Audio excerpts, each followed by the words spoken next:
everybody. Welcome back to the Backcountry Manifesto podcast, brought to you by those fine folks at sharedpoor.com. I'm your buddy out west, Hayden Samack, and today on the show, we're out in eastern Montana, hanging out with my buddy, Clayton Phipps. We're going to be talking about all sorts of cool things. Clayton's known as the Dinosaur Cowboy. We've been doing some dinosaur stuff, some cowboy stuff, and now we're going to share it all with you. In particular, we're going to talk about a specimen called the Dueling Dinosaurs, their story, where they fit in the history of paleontology, where they're at today, all that good stuff. Clayton, thank you so much for having me out here, dude. Oh, it's been fun. Been a fun couple days. I'm glad you guys came out. Oh, it's always good hanging out with you, man. We talk a bunch on the phone here and there, but we don't really get to see each other super often. And, it's... Man, I'm always so grateful when you invite me out here. Tell me about your cowboying days previous to because it led up to becoming a dinosaur hunter. So tell me about like Clayton Phipps, the cowboy. Well, when I got out of high school, I actually spent a summer working for my uncle. I grew up on a ranch, so I was, the cowboy way of life is what I grew up with. But I was working, the first summer I got out of high school, I worked as a carpenter for my uncle for a while, and we built this horse barn on a big ranch. For this big ranch, and every morning I'd watch those cowboys saddle their horses and ride off into the the sunrise, I guess at that point. And I traded my hammer in when we got that barn built. I asked the boss, the ranch foreman, if I could get a job there, and he's like, "Yeah, we need some help." Yeah. And it was a cowboy outfit. It was some of the funnest days of my life. We got to chase wild horses. We got to rope most days. It was just a cowboy life, and I wouldn't trade those days for nothing. Yeah, I mean, you still love it. One of the things that we did when we were up here was we went to a branding. Yeah, and it's just great camaraderie. The folks still get together out here and help each other. Yeah. That's one of the awesome things about how this country was built. Neighbors helping neighbors, and we still do that out here.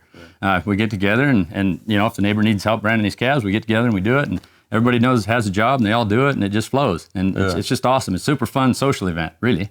But it's work. It's work. Yeah. Well, you know what? If you guys have never seen a branding, you're about to. Here's like a short little montage that producer Andrew threw together.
So you got into dinosaur hunting kind of through that.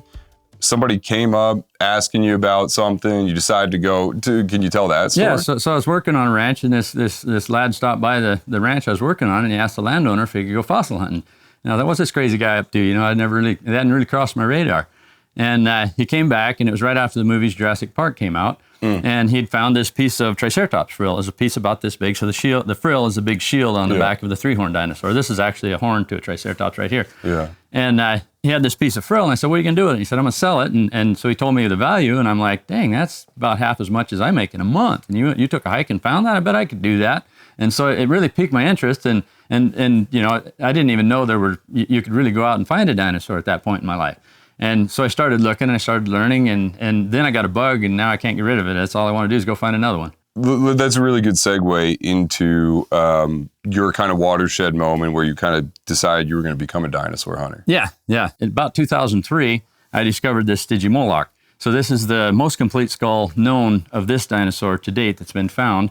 It was described in 1983 and as a species. And this one just happens to be the most complete one so far that's been found. The only resto on this one is a little bit on the nose and a little bit on this lower beak. Both lower jaws were there. The whole upper skull, you can see this sun-faded spot right here is what was sticking out of the ground. The rest was still buried. And we took it out in the jacket and had a guy prepare it. But it looks like a little dragon. So that one got me started. I ended up selling this one. And last I knew, it was in a museum in New York. But at any rate, this one gave me about a year's cowboy wages to see if I could make a living being a dinosaur hunter. And I was, about that time, I inherited this little place from my father, so I had a place to live. And so I told my wife I'm going to quit my job and become a dinosaur hunter. And she thought, we're going to die, we're going to starve to deth. But, was there any like real like argument, or was there? Well, I don't think she was excited about it. but we had about a year to see if we could do it. We had about a year's wages out of this. Is what I got, cowboy wages, which isn't a lot. But it gave us a little cushion to see if I could find enough stuff in the next year to make it work. And for the last 25 years, we kind of starved to death. But, it's starting to finally, I guess any business you do 30 years in, you hopefully will have some success if you work hard. Yeah. Okay, so that's the story of the Stygimoloch, right? We have some other really, really cool stuff out here, including stuff that you and I, or you found. I was there. Oh, you got a pretty sweet tooth a couple days ago. Yeah. Well, let's talk about. Let's just go kind of like in a circle here, sure. And then we're going to talk about after the break. We're going to tell the story of the Dueling Dinosaurs, which is like a whole real, that's a saga, right? Sure. So let's just go over some of the stuff that we got right here. All right, sure. We'll start. This is actually a little replica that Black Hills Institute made. It's a T-Rex skull, downscale sized, obviously. Do you know what T-Rex that is? I don't. I'm guessing it might be Stan. Oh, you think? I'm guessing it's a scaled down model of Stan. Okay. A T-Rex. So this little guy right here is a raptor claw. So it's a hand claw, actually. More like a giant turkey. Right? Whatever it was, whatever it was, I don't want him grabbing me. yeah. But that's the real deal. That's the authentic article. And so I like it to leave them in situ sometimes. This thing's so fragile, number one, and you can see a crack in it. So I didn't want to pull it out of the rock, but they look so cool in the rock that they were found in to me sometimes. So this one, it can be prepped out of that rock and, fixed up, whatever. Yeah, but why would you, man? I absolutely love it like that. It's like art to me to see them in the rock that they were found in. We just glued this piece of sand into a block, and it can be reversed, and you could pull it out of there if you'd like. But I like to see them like that. It's just so cool. It just pops out of that rock that it was. We haven't moved it from its original position. Yeah, it got uncovered like that. Yep. You drop a bunch of glue on top of it. It basically turns that rock into cement, and you just leave it in situ just like that. It's like how people leave. Some people take gold and they like turn it into like the thing, or a diamond, and they turn it into jewelry. Or they kind of leave them as what you would call a specimen, and that's kind of like a specimen style display, huh? Yeah, yep. Which I sometimes prefer to that. So here we got a Triceratops horn. This is a smaller horn, and you can see as right here. As compared to what? they get much bigger. So this is probably a half the size of a huge adult. This is probably a juvenile Triceratops horn. You can actually see the eye socket right here. That's where the eye socket would be. Oh, and really? This is probably a juvenile. It's definitely not a large one. They get much bigger than this, probably at least 3 times the size of this one. 4 foot long horns, and that's without the keratin sheath. So they would have a keratin sheath covering this. So it's like when you see like an old bison skull. Absolutely, that the cap's missing on. Yeah, absolutely. Yep. And you can see all the blood grooves and texture. Same thing is on a bison horn. Yeah. When you pull that cap off, you see all this, rugosity and texture where the blood grooves and stuff ran up through there and fed that horn. This one, I know you really love this one. Yeah, I do. And well, tell me about it. Well, so that's armor on a armored dinosaur. So the tail club ankylosaur. Yeah, hold on. So this thing, they're hollow, they're thin, but they're super wicked. So this was part of the armor. It's probably close to the shoulder. Yeah. I think like a shoulder spike on an ankylosaur. And they're just wicked cool. Look at how textured that thing is. Just wild.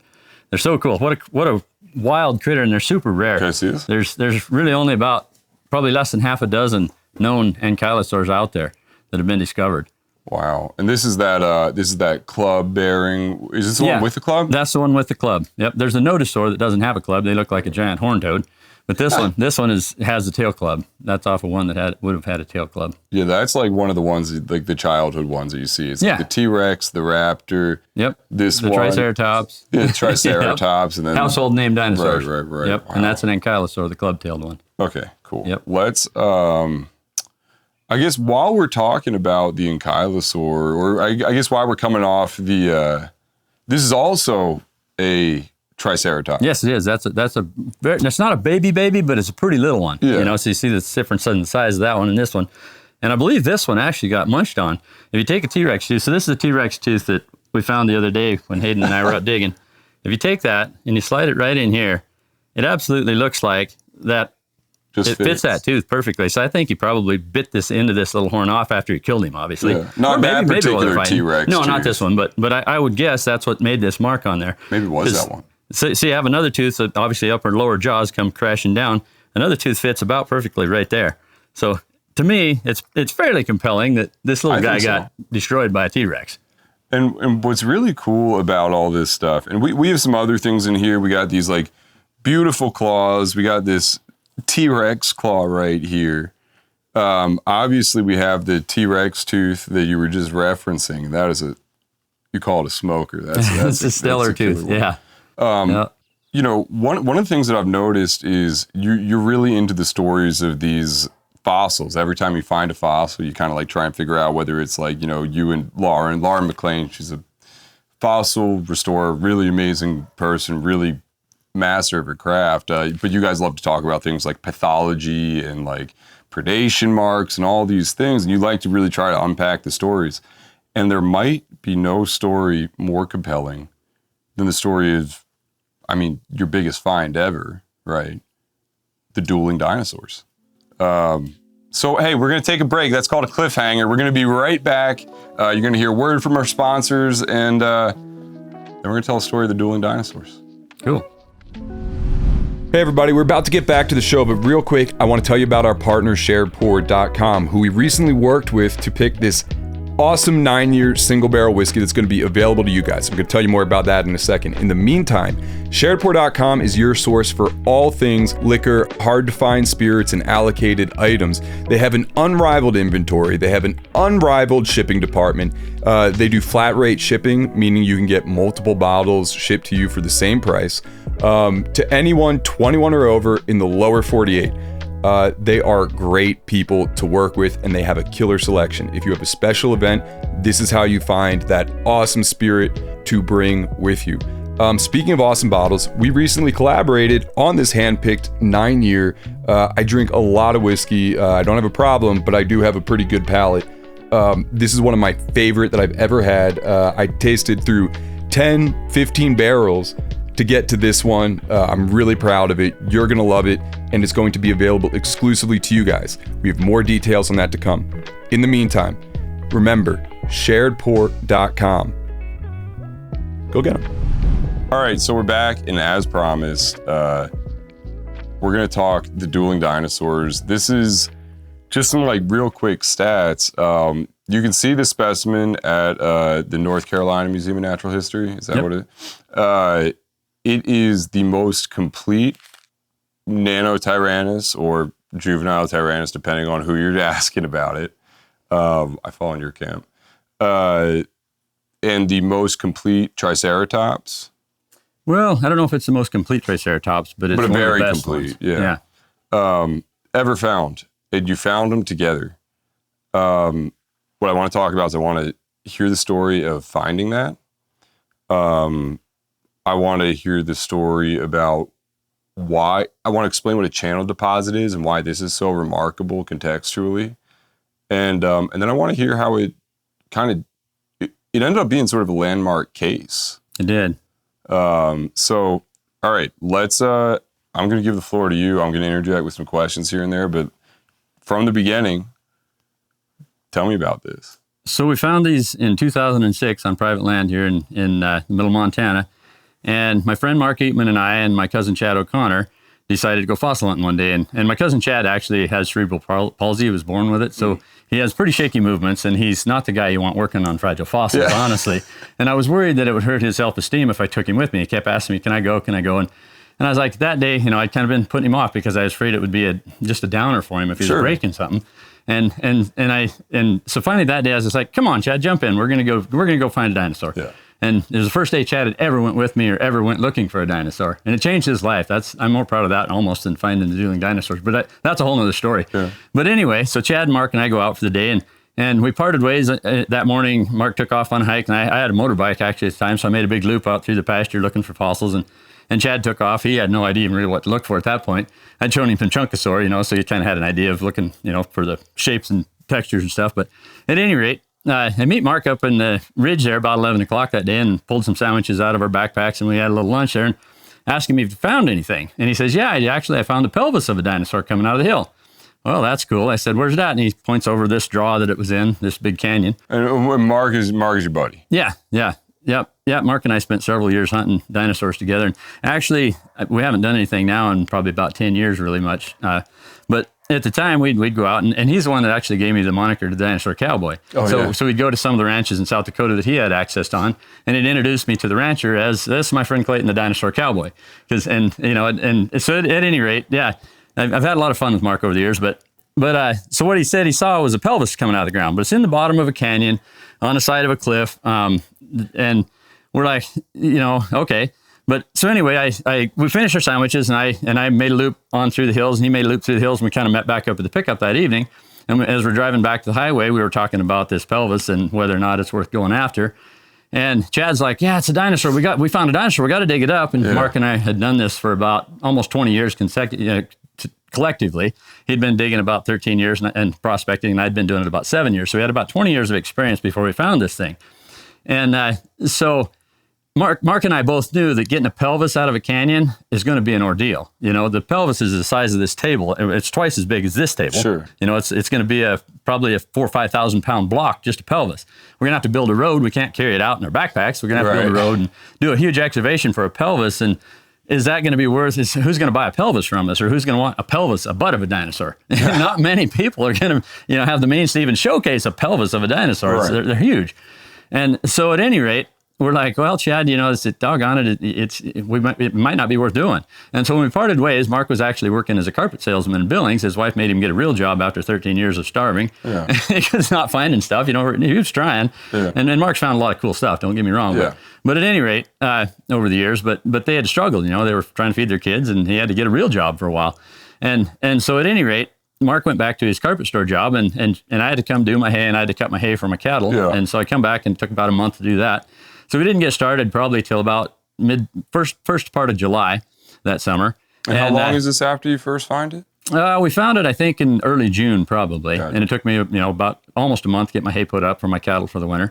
Yeah. And so we came back to the site, and I took the landowners back with me and showed them, that there was a pelvis. And one thing that had us excited that day, the only thing that gave us any hope really that there might be more, was this pelvis was articulated. We see that. It was articulated in place. So I thought, okay, maybe half of the dinosaur is still in the hill. Describe articulated. Oh, articulated means as the skeleton was in life. So normally we find little pieces, bits and pieces here and there. This is actually a toe claw. Here, check this out. That's one of that toenail. Sure. On that foot right there. That's what this is. It's called an ungule, a claw, a toe claw. And so normally you get bits and pieces, a random piece here or there. Well, it almost never happens that you find a complete dinosaur. Right. It's just a non-existent. I kind of teased that earlier. That's what a channel deposit is. So it's basically where these ancient rivers came and deposited a bunch of all sorts of material in these kind of river bends or creek bottoms. They get covered with sediment, and they're not necessarily related. It's just they're as related as stones are in a river, Stuff gets jumbled in together, washing down the river.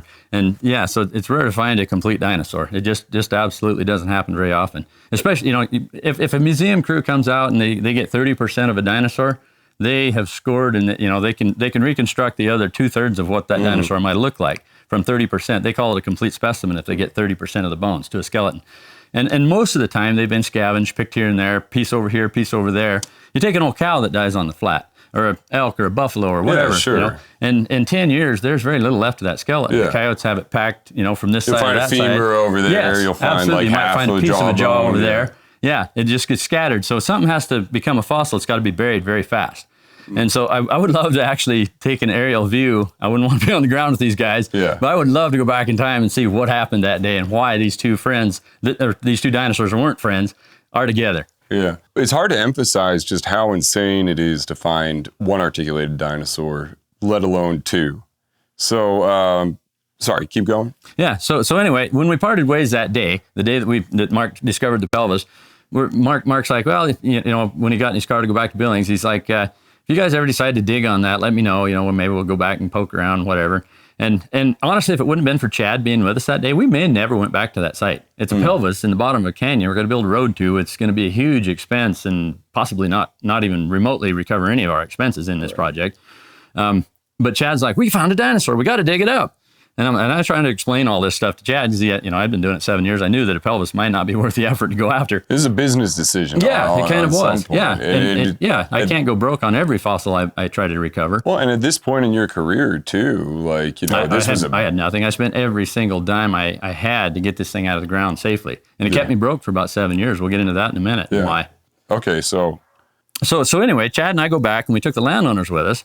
And we walked up there and we had some brushes and some shovels and stuff. And we started exposing stuff. And this was right on the edge. So the cliff the butt was basically sticking out of the hill, which we didn't realize. We just thought, okay, just one part of it. And I thought maybe half the dinosaur might still be in the hill. He was actually laying to where he was curled around into the hill and his butt was the first thing starting to weather out. Just kind of perfect. Yeah, just absolutely. I mean, there was some root damage and stuff because as they start to get to the surface, you know, present day roots, like say a sagebrush, there was a sagebrush growing right in basically in the heart. Get in there like they do, and they love fossils because they got minerals in them, and they'll just grow right in. And when you pull a root out, they're in half the fossil with it. So they don't help fossils. There's a short window of time to find one when it comes to the surface and save it because of natural erosion and natural grass growing through it and all that stuff. So anyway, this rib cage had a bunch of roots and stuff in it.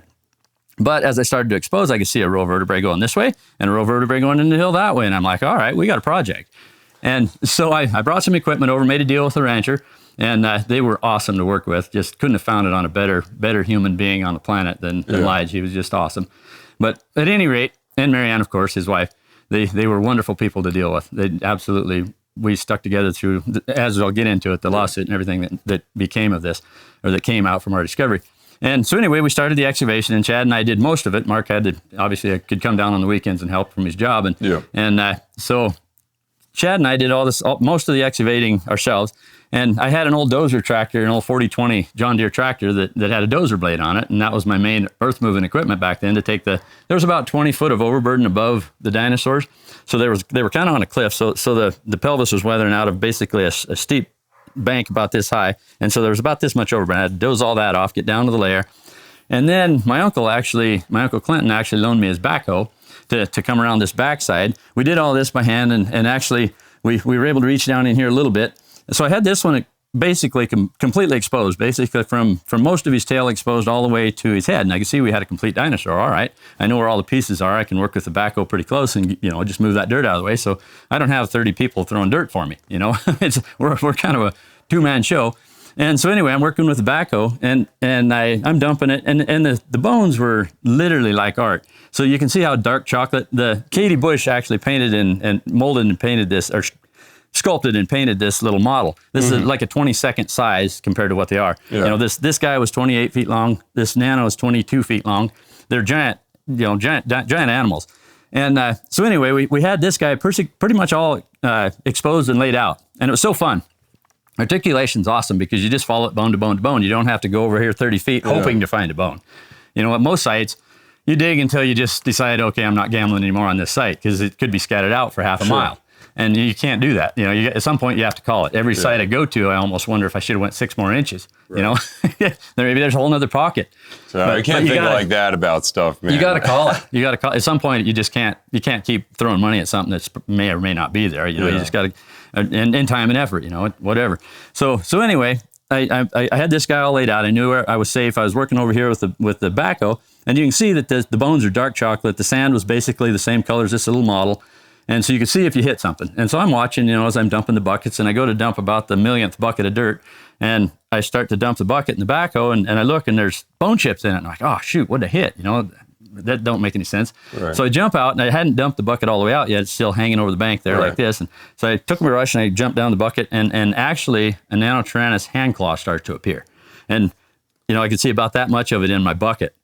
I just scooped through, and I just scraped the top of this claw right here, and a little bit of the femur, and part of this foot had actually come out in that scoop. And that's how I discovered that there was a second critter in there. And what do you call those? The point of discovery mark. Almost every fossil has one. You have to put your knife, you don't want to find them with a backhoe. You don't want to just go out and just start randomly digging with a backhoe. You'll destroy it most of the time. But this one, thank goodness, the bone texture or the bone color was so different. It was so easy to see if I was into it. Some of them, it's hard to tell the rock from the fossil. Sure. And so this one was awesome that way. And thank goodness I noticed right away that I was into something. And one guy said it best. He said, "You're the luckiest guy I know who can take a backhoe out and find the best, possibly Tyrannosaur in the world as far as completeness goes." so it made me feel better. Obviously it wasn't good to hit it with a machine, but at least we found it. And obviously I had no idea there was a second dinosaur. So anyway, I brushed the dirt off the bucket, and I could see that this is a hand claw, and it doesn't go to this plant eater I'm working on. So, it's not really even computing. I'm like, what's happening? And so I jumped down in the quarry there where I took the scoop out, and I start to brush, and this leg starts to appear, and this arm starts to appear. Stop it. Oh, shoot. What did you say? A million thoughts are going through my head. So we have this guy that's like a world-class dinosaur on its own. We already have this guy. Here's this guy that, this carnivore's in there with him. What this alone is a career maker for a lot of people. 100%. Yeah, it's a world-class dinosaur on its own. And so at any rate, there's a million thoughts going through my head, because this guy, it was close to the surface, so he had roots growing through it. There's some damage from erosion and stuff. We actually had to screen quite a bit of dirt down here. About a third of this frill, the shield on this guy, had already washed out. You can see it's broke off right here on the little sculpture even. So we had to screen all those pieces before we could start the excavation, pick up all the pieces that had washed down the ridge. And so anyway, I know that this guy's the bank come out about here. Mm-hmm. And so I know he's 10 feet back in the hill. There's no roots growing through it. If it's anything like this dinosaur, it's just going to be insane. Yeah. And it's a carnivore, which they're insanely rare. It's just like the wolves in Yellowstone compared to the elk. There's 1,000 head of elk and maybe 2 wolves. It's predator-prey ratio. Same on the African, savannas. You get a few lions and you got 1 million wildebeest. Yeah. Same kind of thing. At least that's in theory what we would expect. So anyway, I'm thinking, holy cow, this is insane. So when I jumped down in there and realized that there was a carnivore in with it, I'm quite sure my hat went about 50 feet in the air that day. And so then we really started in earnest, and I started this project in earnest and knew that we had something just wild. And so we got a little bit of news coverage. I think the Lewistown newspaper sent a guy out. We called everyone. Nobody listened to a cowboy. You didn't find that BS, Really? This ain't, you're making something up, Who could make this up? You couldn't if we tried. You couldn't even dream of finding something like this. It's just, we were very blessed. So at any rate, you want me to keep going, or do you want to ask some questions? No, I mean, this is like the way that you're describing it is, I think, kind of perfect. So to recap, you guys go out with your buddy Mark and your cousin Chad. Yep. At this point, you're not amateurish, but you're like kind of getting into the whole thing. You're kind of like starting to find your stride in it. You come upon this pelvis. Chad convinces y'all that you got to dig it. And you said, okay, you rolled the dice on what was pretty objectively a big risk. You uncovered this one dinosaur, that being this Triceratops, right? And it's a beautiful dinosaur. It's world class. As you're about to be kind of wrapping up, the excavation of this one before you go and jacket it, and that's when you put the plaster on it and, get it in such a state that it's, you can move it. It's available for, as you're about there, you have a very lucky swing with the backhoe, lucky in that it went where it needed to go and didn't blow something up.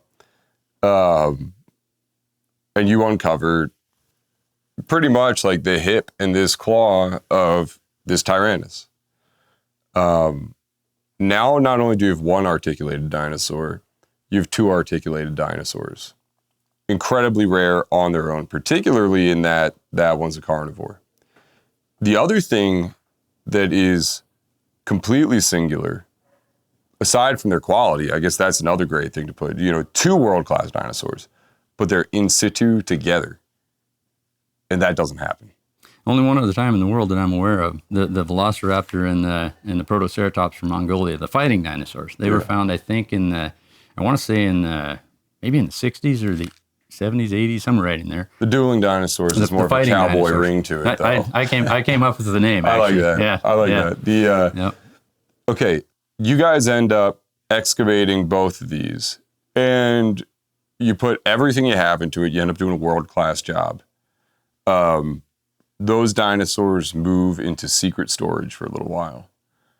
Not really secret because I wanted them to. Right, well. Yeah. Not widely publicized. Right. Well, and it was frustrating because the leading paleontologist in Montana at the time refused to acknowledge that we'd found them. The newspaper asked him if he knew anything about it, and he said, "Oh, that didn't happen. That don't exist." Really? Yeah, he was invited to look at him, and he wouldn't come. I don't know why, but that's how it happened. Yeah. It was very frustrating to try to get the word out there for us. We actually sent letters to big corporations trying to get sponsorship, trying to find a home for them. We tried to get the city of Billings. We sent letters. None of them were ever answered. But we tried. It's like you said, you reach out to people 50 times or 500 times. Eventually, maybe somebody's going to say yes. Yeah. And so we sent out all kinds of things. We tried to do a paleo incident project and build big news around it. And we got nowhere. Nobody knew who Clayton was in 2006 when we found him. Yeah. And so it was really a struggle to get anybody to even come look at him. Well, I guess that brings up another pretty good point. You're what you would call a commercial digger. Right. And there obviously is some rivalry, or not rivalry, but there's some academics that don't think that a cowboy should be able to go find a dinosaur. They just think, I don't have the schooling, I have the training, I'm not qualified to do this, or whatever. They want to keep it all for themselves and not let anybody go find a dinosaur, and it's wrong, in my opinion. Yeah. And I had been trying to bridge that gap since I learned about that riff, when I first started hunting fossils. I want to work with people. I like people. I enjoy, being friends with everyone. If I can't be your friend, I hope it's not my fault. That's just how I roll. I have a limit where I will be pushed. I'm a lover, not a fighter, but I do have my limit. Yeah. And with some of them that have really fought us, I've come to my limit. Yeah. It's just how it is. Sure. I've tried to work with them. And when we found this dinosaur, or these 2 dinosaurs, I thought, all right, this thing's too big for them to push me under the table. You're going to have to acknowledge that we had them, and maybe it'll bridge that gap. We found something they can't deny. It's cool. Whatever. So I really hope that they'd bridge the gap. And as we'll get into this whole what happened afterwards and the whole saga of trying to find a home for them, I'll tell you how they kind of did bridge that gap. I think it's also important to note that you talk about finding these on private land. As a commercial dude, you are not permitted. Well, commercial dude or not, you private citizen, you are not allowed to go onto public land. No, it's off limits. There's literally a formation that someone named in Utah. It's called, we have the Hell Creek Formation here. That's the name of the formation. And so there's actually a formation in Utah called the Mustn't Touch It formation. The mustn't touch it. So nobody can touch it, but an academic can go out there, So to get into that, all federal land is off limits to anybody that doesn't have an accredited university behind them or a big name museum. They can get permits to come dig. It's off limit. You can't pick up any vertebrate fossil on any federal land, state land included. And I can't go dig up a dinosaur on federal land and donate it to our little local museum. If I do it on my dime and my time, I can't get a permit to do it. Mm-hmm. And to me, that's wrong. And so do I think that ranchers should give away their fossils? No, I don't. So right. if I can't keep my hometown dinosaurs local here off federal land, they're all going away. We can't keep them here. County museum can't get a permit. We're not repository status. And there's certain guidelines supposedly you have to follow. You have to be climate controlled. You have to have a curator on staff at all times. And our little museum in our little town isn't big enough to have that. We don't have the money here to coming through the doors. There's not enough traffic here to keep the lights on, hardly, let alone, keep the, whatever. So we can't get to repository status at this point. I'm hoping that someday we can. But at any rate, yeah. Well, I got a follow-up question to that. Would you be satisfied if you were allowed to go look, say, on a chunk of BLM and maybe even put up the money to excavate it if it ended up in Oh, I'd donate my dime and my time for our local museum, yes. I wouldn't do it for some other big university that has money that can come right, do it. But as far they could pay as me to do it or whatever, But I would certainly do it for my community if I could. Right. Yes, I would. And back to that note, I tried to find every way I could to keep them in my hometown. I went to some of the wealthier people around the county that I knew might have some means of helping with the project, maybe build a little bigger room. They wouldn't even fit in our little museum right now. Right. And so, we'd have to build a bigger facilities to even house them to start with. And the first guy I went to was a businessman, which I'm not, and I don't want to be. Businessmen are cutthroat, and I don't want to be that kind of person. So, some are, for sure. So at any rate, I went to this fellow, and he had a bit enough sense to say, even if I donated the money and built this museum around your discovery, he said, there's not enough traffic coming through our little town to keep the lights on. He's the one that told me that, and it's like, you're probably right, And so then I knew that they weren't going to stay local. So then we tried to keep them in Montana by going to Billings and starting a new museum, trying to get foundations in Billings. There's some big foundations set up to do community projects. The wealthy individuals have set up, in the trust or something. And so we sent letters to everyone we could think of and just never got a reply. And so I realized they weren't going to stay in my hometown, and they probably weren't going to stay in Montana. And at this point, I just want to reiterate, you can't afford to just... I spent every dime I had getting them out of the ground safely. I was flat broke that summer when we finished them. Yeah. I didn't have the money to feed my kids. I had to actually get a couple jobs that fall to get us through the winter. Yeah. Okay, so as much as you'd like to keep them, you've come to the conclusion at this point that they gotta go somewhere that, you gotta recoup all the money that you put into this. Well, I figured the ranchers deserved to be paid something for them, sure. Number one. And yeah, I had spent a lot of money getting them out of the ground safely, and I figured I needed to recoup that too. And I'd have been probably kind of okay with donating them to our local museum, but not. I'm not going to give them to someone else. People tried to actually take the project away from me, and that's another story I don't need to go into right now. But people get greedy when you find something cool or you have something going on, and they want a piece of it, I guess, which ultimately started to happen to us. So 7 years into this project, and we haven't found a home for it. Clayton's still broke. These are in some unnamed They're location. in my friend's warehouse by this point in Fort Peck, Montana. So my friends Chris and Katie at CK Preparations, we contracted with them to take them up and to open the jackets, and so you could showcase what we had. Mm-hmm. And Chris was well versed in paleontology. He actually went to some college courses for paleontology, and he knew that there was value in the scientific leaving them in situ, leaving everything in the jackets. Don't pull them out and mount them in a fighting position, sell them to the highest bidder. We didn't want to do that. Although he's fully capable of doing that. He's not mortal when it comes to prepping dinosaurs. He's absolutely one of the best in the world, to my standards, which is not, I'm not saying a lot. I can prep some small stuff, but Chris is absolutely not mortal when it comes. He's just meticulous and very, very, very good at what he does. Yeah. And Katie also. So these dinosaurs stayed in CK Preparations lab, and Chris had the public coming through. He had the doors open, anybody that wanted to come look at them. And a few of the big name paleontologists were finally about 5 or 6 years into it. It was starting to get out finally. And so several people came and looked at them, and Pete Larson actually got involved. He came up and looked at them and had a client that was interested in building a museum for him at the time. And if you want to know more about Pete Larson, really... Well, number one, you should watch a documentary called Dinosaur 13, but also you should watch our podcast that we put out on Wednesday, a couple days ago anyhow. Go back, find that. It's a big interview with Pete Larson at the Black Hills Institute, which is the museum that he runs out of Black Hills, South Dakota. Yeah, yep. And Pete was wonderful in trying to find a home for it. He'd been in the business for about probably 30 years at that time and had museum clients around the world. And so we contracted with him to help us try to find a home for him at that point. And then actually I think it was in 2013-ish, Bonham's Auction House sent their natural history guy out to us. And we're 7 years into this project. I'm flat broke. I mean, they've kept me broke. I haven't recouped anything out of this project. And he asked me if I'd be interested in putting them in auction. Man, I didn't want to, because I knew if we contracted with the auction company, they could end up in a sheik's basement or, Sure. I didn't want them. I wanted they them to could go disappear for... Yes, and I was torn. I absolutely... But I had partners. Obviously, the Murrays needed to recoup some... They helped with the project. Elijah brought his tractors up and helped us load them, different things. They had some effort and time into it, not just the fact that they owned them.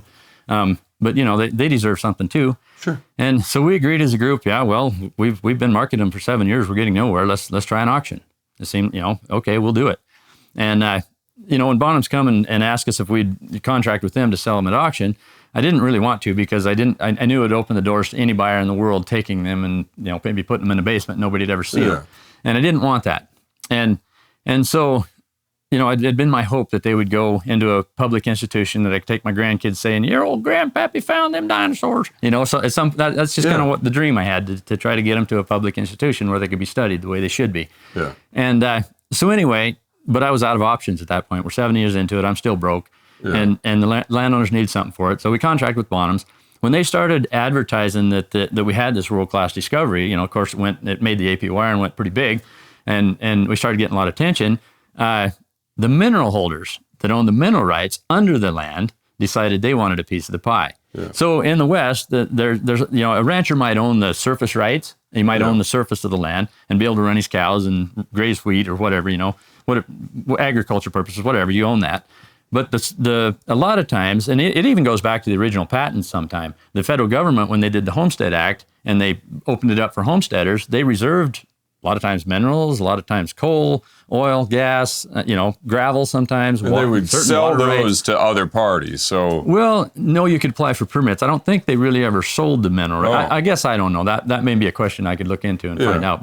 But no, the federal government still owns a lot of the mineral rights. When I had to start searching it because all the dinosaur discoveries we'd made in the past are suddenly under possibly, well, we'll get into that. Yeah. So anyway, the surface rights have sometimes been severed from the mineral rights, or the mineral rights have been severed from the surface rights. So you might own the minerals, or you might own the surface rights, but you don't own the minerals under your land. And no one had ever asked the courts if it was a fossil or a mineral, but there was a kind of a previous thing that had happened in 1918. Earl Douglas tried to claim mineral rights on Dinosaur National Monument in Utah. And so there was a hearing. It wasn't really a court case. It was just a hearing, and a group of, I don't know if they were judges, honestly. I'm not sure how that worked, but it was a hearing, and the authorities decided, no, it's a surface right. It's not a mineral. We rule on this one, basically, this hearing. At the end of it, it came out that they're not a mineral. They're a surface right. If you own the surface, you own the dinosaur. But nobody had never really been through our court system. So I'm not mad at our court system. It's still the best one in the world. But it was frustrating that it took 7 years almost to sort that out. Not quite 7, I guess, about 5 years. And it was expensive. So they kept me broke for a few more years. My name wasn't actually on the lawsuit. So when we had, we actually had to stall the auction. We put the auction could go forward, but we had to immediately, when they made their claim, it clouded the surface ownership, or it clouded the title to them. And so without clear title, we can't sell it. So we had to set up an escrow account basically the day of the auction, because this came out of the blue. We had, nobody had ever dealt with a mineral holder or paid a mineral holder for a fossil, but all of a sudden they raised a gray area. And of course, attorneys were involved. They sent letters and you got to stop this or whatever. And so we had to set up an escrow. If the dinosaurs would have sold at auction, the money would have stayed in escrow until it was settled. Yeah, and that way, once they made a ruling, that money would go one way or the other. Yes. So the crux of it is this.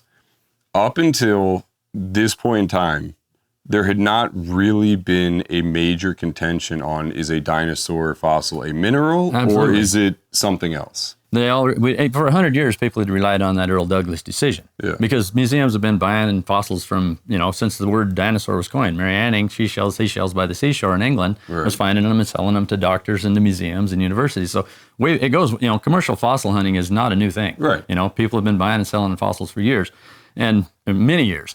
And so, no one had ever dealt with a mineral holder until our case. It popped out of the woodwork. Yeah. And you can't blame them for and it goes a little deeper than that. So the mineral holders had sold the surface rights of that land to Elijah Marianne Murray the year before we found the dinosaurs. So all of a sudden, these dinosaurs were possibly worth as much as they got for the entire ranch. And so I believe there was seller's remorse. I mean, the mineral holders made it clear that I didn't exist and I got nothing if they won. My contract was with Elijah Marianne Murray, as it should have been.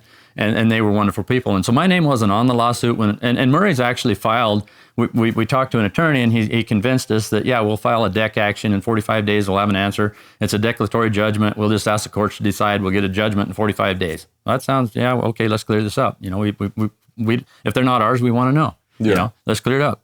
And so the Murrays filed this DEC action. Well, then the mineral right holders, of course, filed a flurry of lawsuits as soon as that one came out. And so, it's the first time in my life I've ever served papers on. so the cop stopped me and said, "Hey, Clayton, come over here. I got something for you." And I had nothing. I had no idea what was. Oh shoot! Now I got to go to court. And so anyway, we ended up with this big lawsuit over who owns these dinosaurs. But the auction, despite you getting these served these papers, still goes ahead, and you getting served these papers happened afterwards, after the auction. Yeah, actually. What happened at the auction? So, we all had high hopes, but auctions had failed me a couple times before this one. So the Stygimoloch, that little dragon skull, was in an auction. I put it in an auction. The first cool thing we found, and the auction failed too. And so I was probably the only one in our group that was braced for the possibility that they wouldn't sell. And it was a very depressing day, obviously, when the hammer fell and it didn't meet the reserve that we had on these dinosaurs. And it was, I believe, I wish I had them for sale now because things have really changed in the fossil industry and the market. Uh-huh. But you can't look back. So at any rate, why don't you think they sold? I believe there was a lot of collaboration amongst museums and universities, then they blackballed the auction. And the reason I say that is the guy that had convinced us to take them to auction came over to me that morning and he said, if these sell, they're going to go probably overseas because none of the American museums are going to participate. And he knew that because there was a lot in the auction. I think it was a Californian museum had an old collection that the committees decided, okay, we're done with this collection. We've had it in our collection for years. And it was kind of a historic old collection of put together fossils from kind of a famous fossil hunter, I think, back in the 1800s. But they were like, let's move this out and move something in. We want a new exhibit. So they were actually slated to go to the dump with them. And this one guy said, hey, there's a natural history auction coming up. We could use a little money to help build this new exhibit. Let's put these in the auction. Well, the academics freaked out that they're going to actually sell a fossil from a museum, which is silly. This guy had a good idea. Let's fund our new exhibit, but somebody will buy these fossils. Somebody will put them, even if they go to a private collection, we've studied them, we've done our research. And they probably went to the dump that day. So they were pulled from the auction the morning of the auction because the academics had said, don't do that.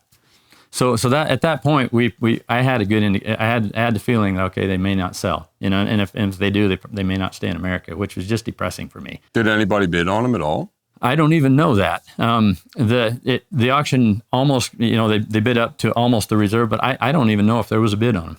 Honestly, I don't even know. Could you tell me what the reserve was? Do you want to talk about that? I signed non-disclosures and stuff. I don't probably. All right. Well, that's a good way. I think it's public knowledge, but I don't want to get myself. Well, hey, if you want to know, maybe you can find it out on your own time. Okay. You can. There we go. Absolutely. Yeah, it's probably out there, but I don't want to get myself in trouble. I don't want you to get in trouble either. Okay, so you've been served these papers. There is this deck decision that you're expecting in about 45 days. 45 days happen. What's going on at this? So I'm not mad at our court system. Like I say, it's still the best one in the world, but it's not for the little guy. So we were kind of fighting Goliath. We were fighting people that lived in a 40,000 square foot house in Florida Keys. And they had 9 attorneys to our 1, and so we actually won the first round in Montana. So they got it moved from district court to federal court, which we agreed to do, and so a judge in Billings, actually Montana, a federal judge, ruled in our favor. And what does that mean? That dinosaurs are not minerals? Yeah, they ruled it as a surface right. And so the opposing side, of course, appealed it to the Ninth Circuit. So it goes to the Ninth Circuit, and all this takes years. Yeah. It moves through our court system very slow, and that's why I say it's not for the little guy. Most people can't withstand that. And had I not stuck with the Murrays, even though my name wasn't on the lawsuit, and the rest of our group, none of us had much money. The Murrays were trying to pay for the ranch they just bought, and they came from nothing. I mean, they were laborers for that ranch for 20 years, and they finally got the chance to buy it, and they'd worked hard their entire life, and they bought the ranch and were trying to pay for it. So everybody was on our side was really struggling to make this thing work. And so anyway, if we hadn't stuck together, if we'd have got to fighting amongst ourselves, it'd been a train wreck. And who knows what ultimately would have happened. But it was good people. It was good people that had done nothing wrong that just all of a sudden they got hit with this lawsuit that come out of the blue. And the courts asked the question, and we had to figure it out. And it needed sorted. To going forward, it needed figured out. So anyway, I can't remember where I was going with that.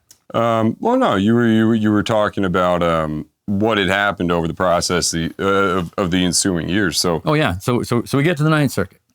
And are these still in your possession at this point in time? Yeah, they are. But so when the auction failed, I had spent the last dime I had getting them to New York. It was $20,000 to ship them to New York on a truck. They're a big piece of freight. It was, and we had to get a special air ride truck to safely get them there. And so the expenses, the money was flowing for a lot of years there, the wrong direction.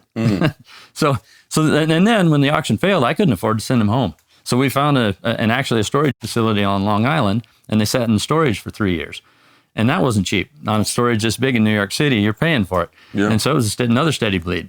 So anyway, yeah, we get to the Ninth Circuit, and we had to, they appealed to the Ninth Circuit, and they accepted the case, and a 3-judge ruling ruled against us. So it was a 3-judge panel, and 2 of the judges decided we're going to make it a mineral. And 1 judge was on our side. But obviously the majority rules. I don't know, Hayden. That does kind of bother me. That does kind of bother me about our court system. I'm not saying there was bad things involved in why but they did didn't they just didn't give you a reason? No, they just made a ruling. We're going to make it a mineral now. Well, all of a sudden we had a lot of friends because everybody in paleontology freaked out. Everything that had ever been collected from property with a severed estate, with minerals not being owned by the surface owner, suddenly is under jeopardy of new ownership. Every museum collection, private collection, you name it. Nobody'd ever paid a mineral holder for a fossil. Well, so everyone's like, oh my gosh, this just changed the entire 100 years of dinosaur hunting. Yeah, literally did overnight. Because now people will be like, well, actually, I had the mineral rights to wherever. They were going to come out of the woodwork on the good ones. Nobody's going to file a lawsuit over a chunkosaur. Well, and then the other thing that it does is it kind of knocks down their ability to kind of have exclusive access to these federal lands, because if it's a mineral, then I have a gold claim, right? Mineral rights trump almost all the laws in our country. They go way back. Yeah, absolutely.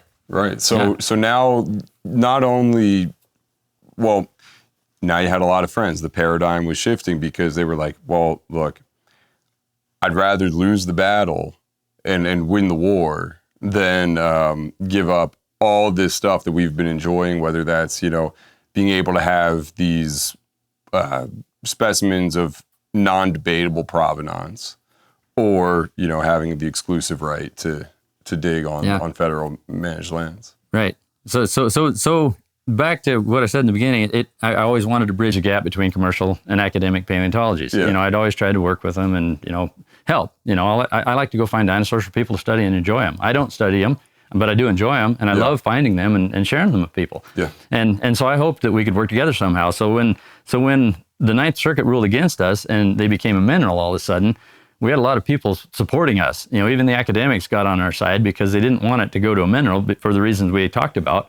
If it becomes a mineral, I can go apply for a permit on any federal land and get a permit and go look for dinosaurs. And, it's like a gold claim. Yep. So they didn't want that, obviously. And obviously it changed everything in the history. So there'd be a lot of lawsuits coming on any good dinosaur that had been found with a severed estate that's under new ownership. So we had a lot of letters of support.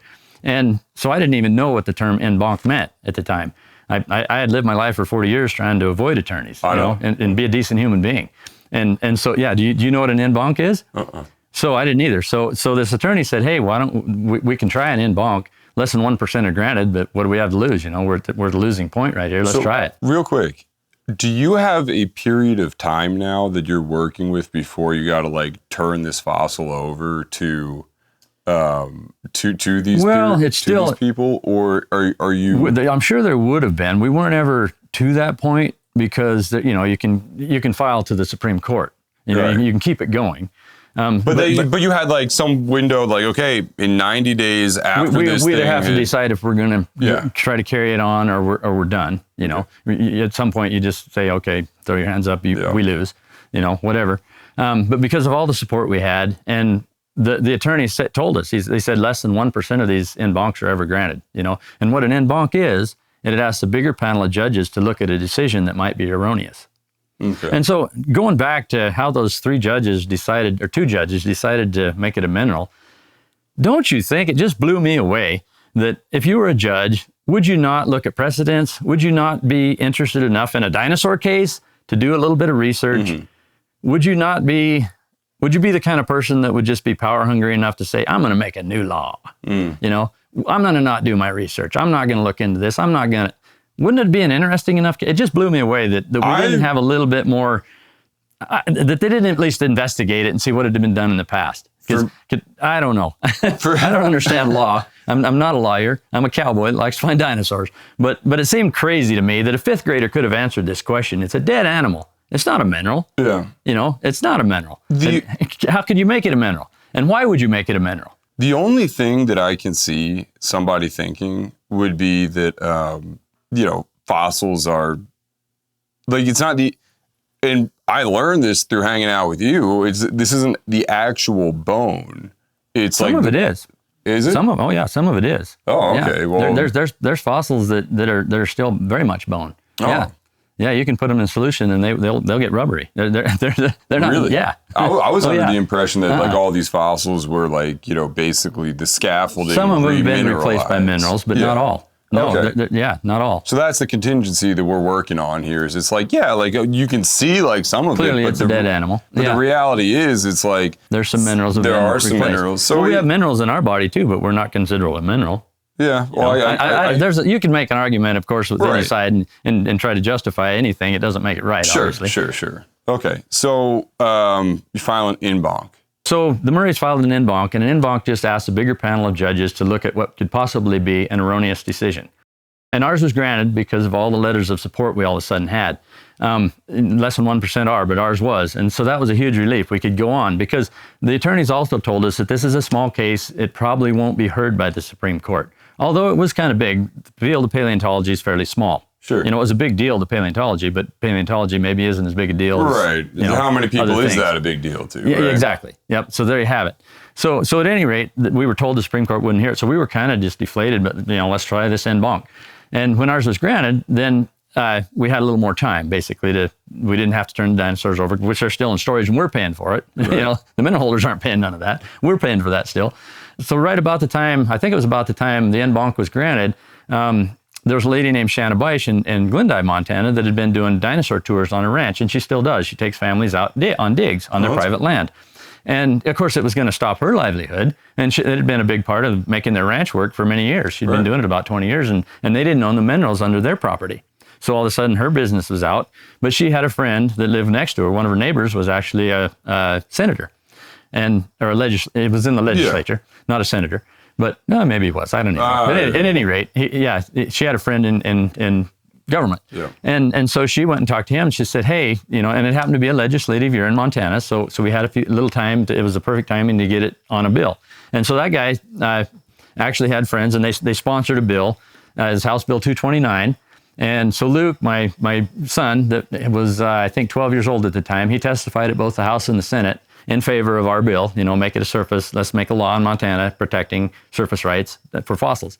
And so we had a lot of support. All the little museums around Montana came and testified for us. You were using the cute factor a little bit there, huh? Luke didn't hurt us, absolutely. What 12-year-old kid can stand in front of the Senate and the House and make a compelling argument? They loved him. He didn't hurt us, for sure. Luke and Daniel as well are like two, and they're men now. And I'll tell you what else. We're going to plug something. We'll put a link in the description. You can check out their YouTube channel, the Hell Creek Hooligans.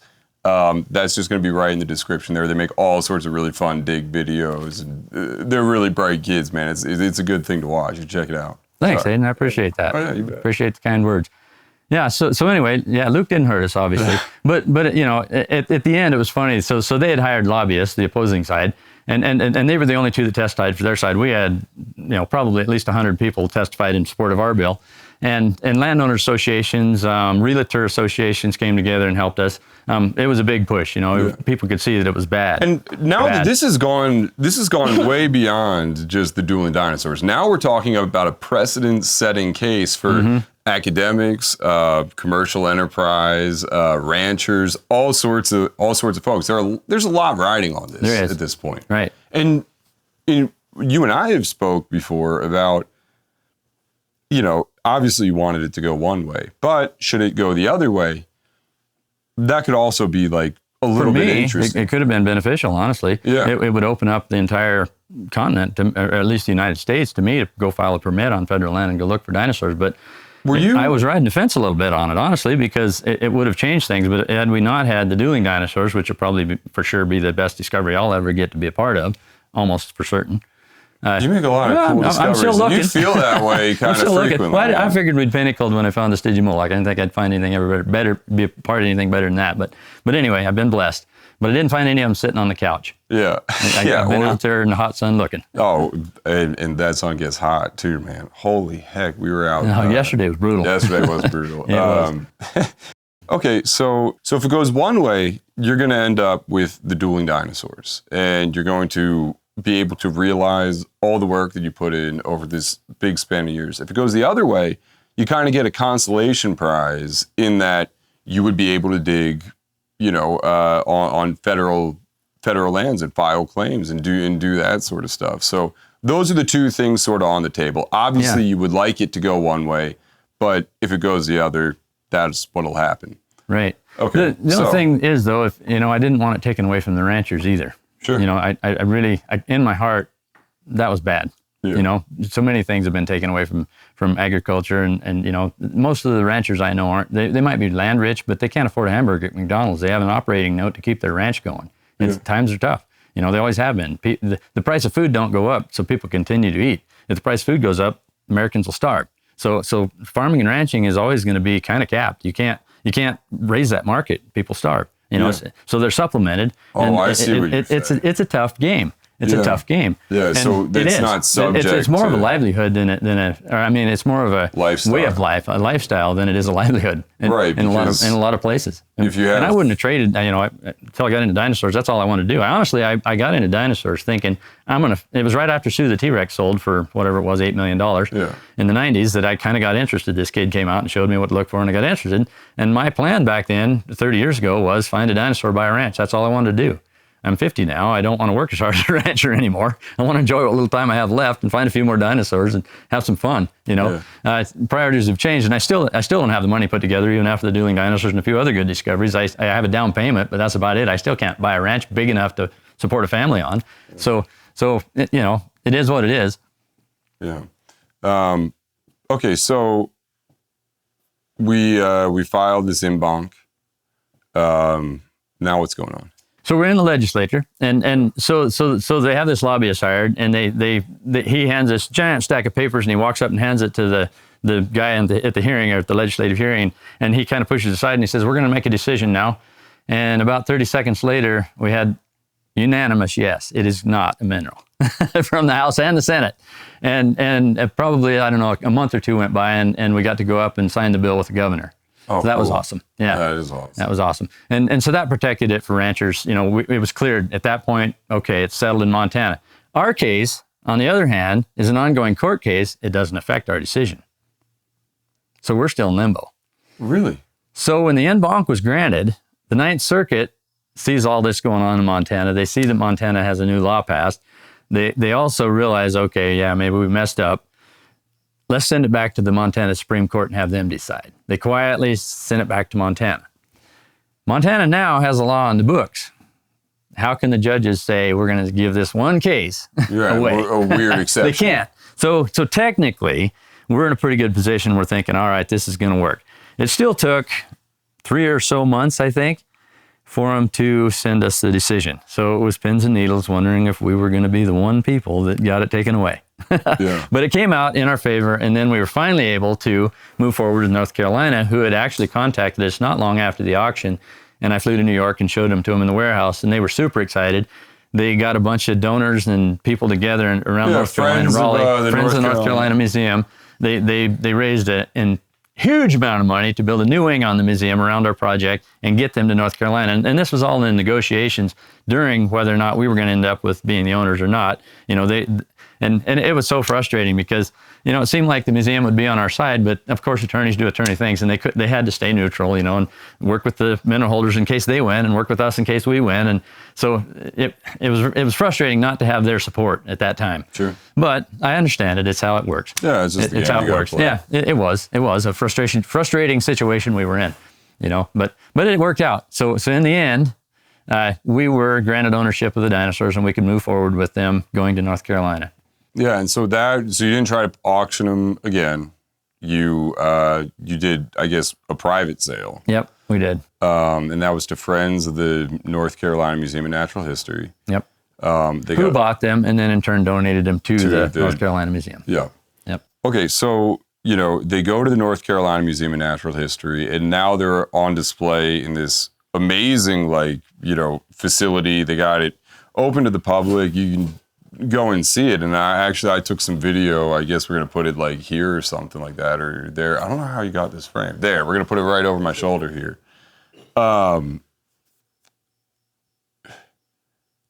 I couldn't help but notice that nowhere in that exhibit, Clayton Phipps. Well, it takes a team. It takes a village. I wasn't the only one. I know you're not the only one, but the Murrays, it would have been nice. I actually was invited to the grand opening of the Dueling Dinosaurs, and I hadn't been there. I didn't know what they were up to. So it's been frustrating that way because the director at the time, when we were in negotiations, and it was his vision to get them there and build this new wing, and it was his vision. And in the ensuing lawsuit for 3 years that they couldn't make that happen, and he's raising this money, but he can't go forward. It was very frustrating for that poor guy because he's stuck in, it was frustrating for me. I'd been in it for longer, a lot longer than him. Yeah, sure. But it was very frustrating for him. He couldn't move forward with his donors and the whole project because it was in limbo until the court case was settled. He couldn't acquire them and bring them and start doing what he needed to do. And so he actually, his job was terminated. And I think there may have been, I don't know, why, right. but sadly, he was a very kind gentleman, and he assured us that he would work with our local museum and do an outreach program and keep us as part of the story and tell the world the history of the Dueling Dinosaurs. And so that was kind of what I was expecting. I was invited to their grand opening and flew down there thinking this is going to be awesome. Hopefully they'll have a little plaque or something saying they were found on the Murray Ranch by the Phippses and the Eatmans and the O'Connor and, and tell a little bit about our team, CK Preparations, did the initial prep. I thought they'd tell the story. And so it was depressing for me to get there and see that we're not mentioned in the exhibit at all. Our names are nowhere to be found. And it goes back to the academic versus commercial rift. There's no doubt in my mind that's why they did it that way. I could be wrong. Committees changed their minds, and obviously the director moved on, so a new director came in, and maybe he had a different vision. I don't know. But to me, it's sad. People like to see the story. They like to hear what happened. I think it's a great example of citizen science, number one. But it's like it's a real American story of stick-to-itiveness and, adhering to a principle and, chasing that dog even at great personal cost for the time being and great risk. I mean, it's a really cool thing. Not to mention, you also have frankly, somebody in a world where and rightfully so, diversity and inclusion and, people with different abilities are really kind of coming to the forefront of the cultural zeitgeist, things that we think about, the folks who haven't been, considered previously. You got a dude with a pretty major disability at the tip of, this incredible scientific discovery.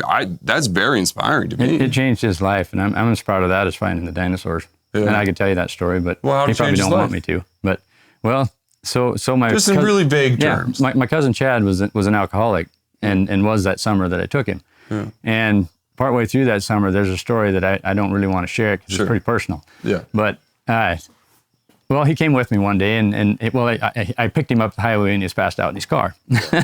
I don't know if I want to tell this on national. I tell very few people, but so I didn't want to even take him that day. I figured he's going to puke in the car, going to the side. I didn't want to deal with it, but I did. And partway through the day, he's passed out in the pickup, and I'm there working. I'm just getting madder by the minute. Yeah. And finally, I see him wake up down there, and he starts up the hill, and he don't make it up the hill. He's still pretty wobbly, and he goes rolling down the hill. And I just let him sit down there. I was kind of mad, I was just like, all right, you figure it out, you put yourself in this position. You got yourself there, deal with it. And finally, I got to feeling a little bit guilty, and I'm like, I better get down there.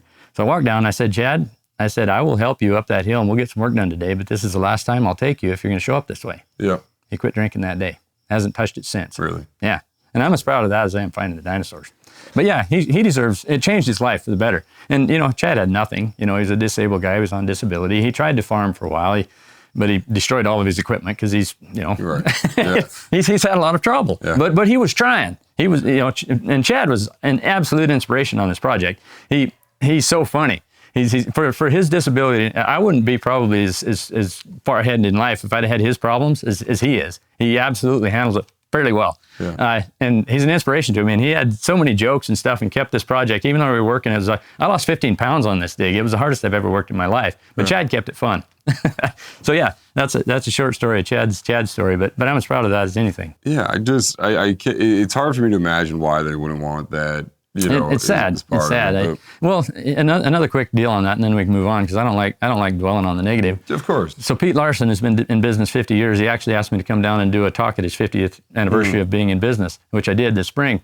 When they asked me to be invited to the grand opening, I said, okay, but I have some friends that deserve to come too. I said, can we send an invitation? Do you mind sending invitations to Peter Larson, to CK Preparations, to the landowners? Can they be a part of this too? And they're like, yeah, okay. So they did. Pete Larson got his invitation in the mail, and he sent me an email picture, and he's got the biggest grin you've ever seen, because Pete's been fighting this bridge and trying to bridge this gap for 50 years. Oh, sure. You know, and he went to prison over paleontology. I mean, and came out of the ashes and built a huge business, and he's an inspiration for sure. And he's more knowledgeable than anybody on the planet when it comes to dinosaurs. I don't care. That's my opinion, but I don't care. He's helped us numerous ways. And so here's this big picture of Pete with this mile-wide grin on his face, and he's like, you won't believe this, but he said this is the first time, and he has museums all over the world have replicas of his stuff that he's found and dinosaurs that they've recovered in the last 50 years. There's museums all around the world, and he said this is the first time at a grand opening I've ever had an invite. Wow. Because he's a commercial guy. Yeah. So well, including Sue. Yeah. Oh, absolutely. Yeah. I don't think his name's on the exhibit in Chicago. It's not. So sad. So wrong.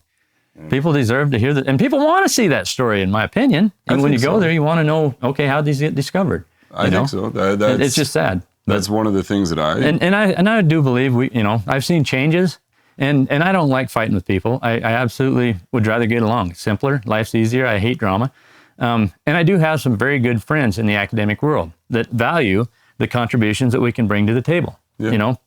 Oh, back to that one article. I rarely comment online. Oh, yeah. So while they were in New York City in the warehouse, an article came out right after North Carolina bought them, and they were going to be, moved to the, and it's going into a public institute where everybody gets to see it. This article comes out, dinosaurs hidden for 12 years from science will now have a new home at the North Carolina Museum.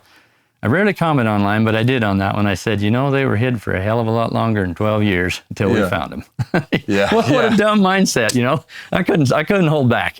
66 million some years prior. Whatever it was, they were hidden a lot longer. If we hadn't found them, they'd still be hidden. So don't put it on me that they were hidden from 12 years from science when I was trying my hardest to get them there. Yeah. But at any rate.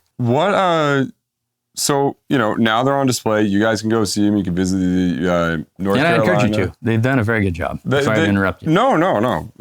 They do a great job. It really is a cool exhibit.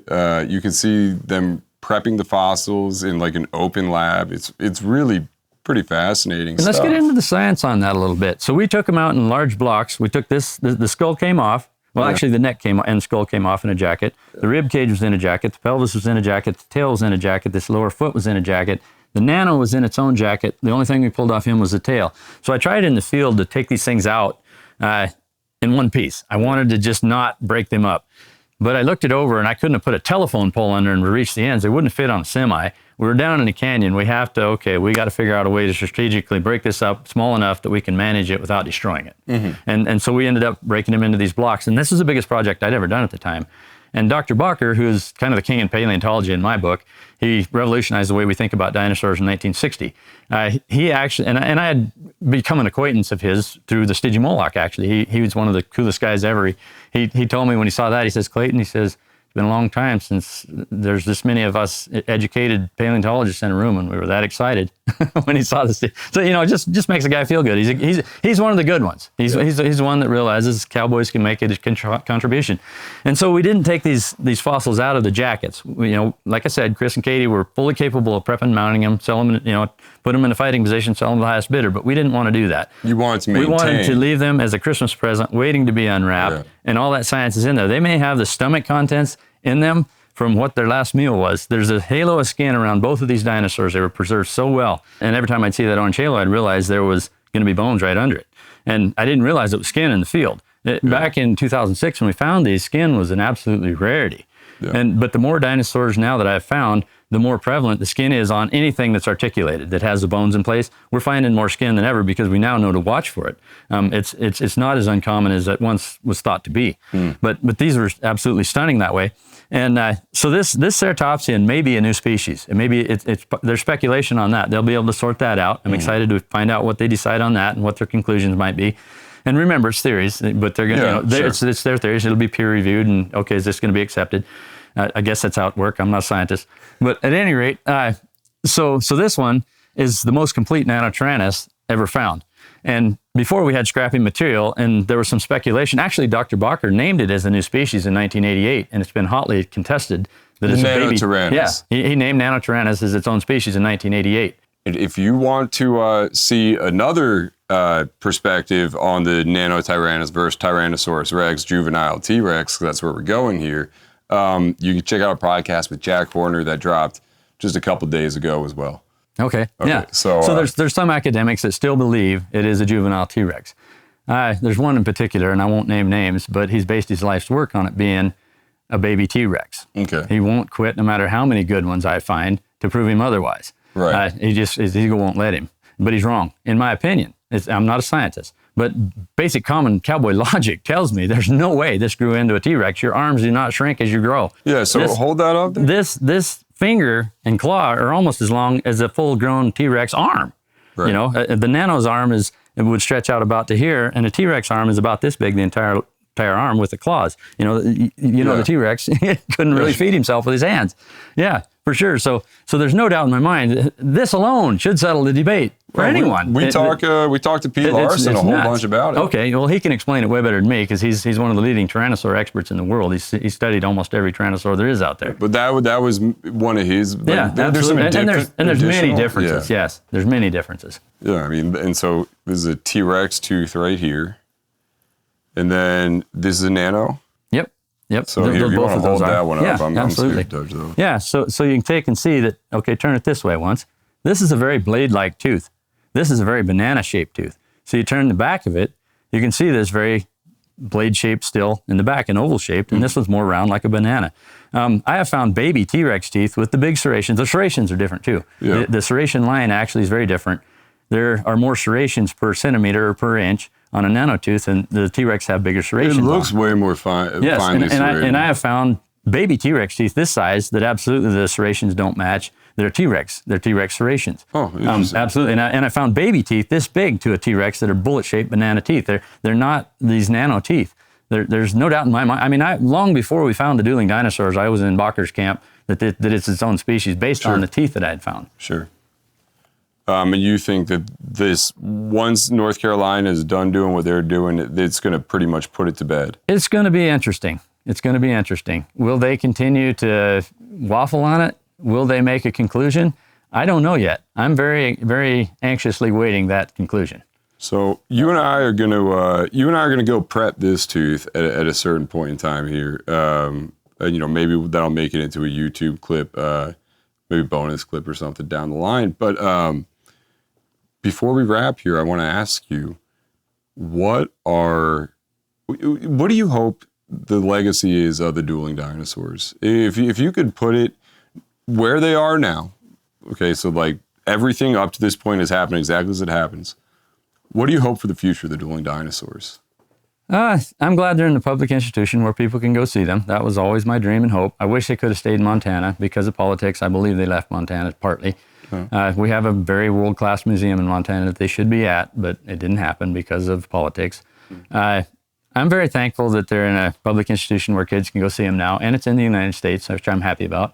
I don't know. It's been a ride. A lot of ups and downs in it for sure. Something to be cool and be proud of, I guess. It'll be fun to take my family down and show them these dinosaurs down the road for sure if I get a chance. I am proud of the fact that the lawsuit went the right direction, and we saved it for ranchers, for agriculture people. Mm-hmm. You know, they struggle, and it's just one more thing that would have been taken away from them. I'm very proud of that. I don't know.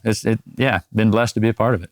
Yeah, well, they're going to have an enduring legacy in the realm of paleontology because of their uniqueness, because of their exceptionalism, because of their, changing the course of legislature, right? Like, making sure that these things are, I guess, the way they are for the future. But they'll have a legacy, no doubt. Clayton, thank you so much for having us out and I appreciate it. With us, yeah, man. It's been fun. Yeah, it's been a great thing. Hey, you guys, you can check out Clayton on Instagram, Dinosaur Cowboy. You ought to check out his kid's YouTube channel. That's the Hell Creek Hooligans.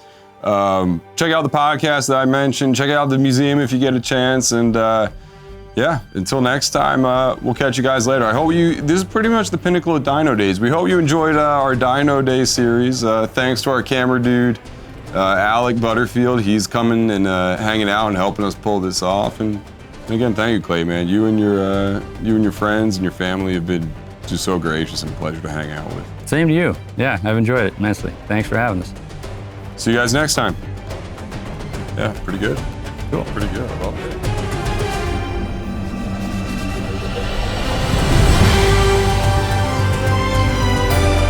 Hey everybody, thanks for watching this episode of the Backcountry Manifesto podcast. If you want more Backcountry Manifesto, go ahead and check out one of these links right here.